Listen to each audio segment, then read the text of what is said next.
Pagpalang araw mga tol, ano? So may project tayo dito, isang bass guitar nabili sa surplus. So ito papagawa sa atin, itong body. So dadagdagan natin ito ng humbucker pickup, magiging tatlo ito. Bali itong pickup nya ito malilipat sa gitna, maglalagyan ng 3-way switch yan.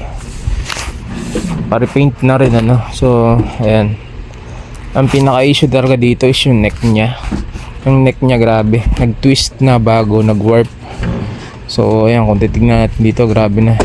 Tsaka nakaangat na rin yung fretboard nya. So ang hatol ko dito is tanggalin, baklasin ulit yung yung fretboard, then ayusin yung pinaka neck nya.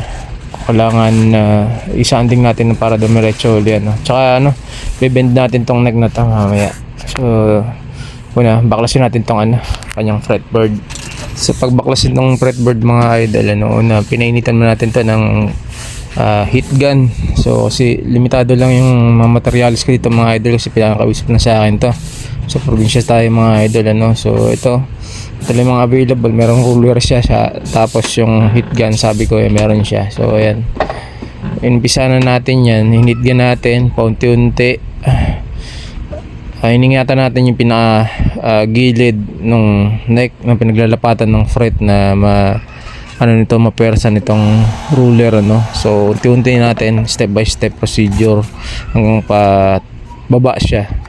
So ayan yung method ko ng pagtanggal ng fretboard mga idol.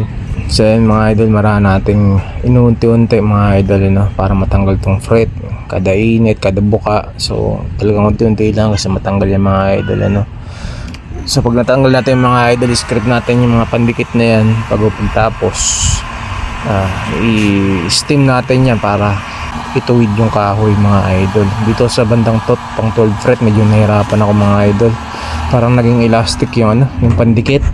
So pag binuka mo siya, para siyang naging elastic, bubuka rin siya bago ayaw niya matanggal Medyo baka mabali yung fretboard. May ginawa ko dito mga idol, kumuha ko ng blade. So hiniwa ko yan siya sa part na to mga idol. So ayan, dito sa part na to hiniwa ko siya para siya nagiging goma ng mga idol. So ayan, yun yung ginawa ko dyan. Kasi mas mahirap na yun sa part na yan. Kung wala, tsaka kailangan may tagahawak ka talaga dyan. Ayan, pag natapos yan, so ito malapit na natin matanggal. Makikita mo yun, ang daming yung residue ng pandikit. So tatanggalin na talaga natin yung matik yan, kabilaan sa may lapatan ng neck ng fretboard, tsaka mismo ng fretboard na tatanggalin natin.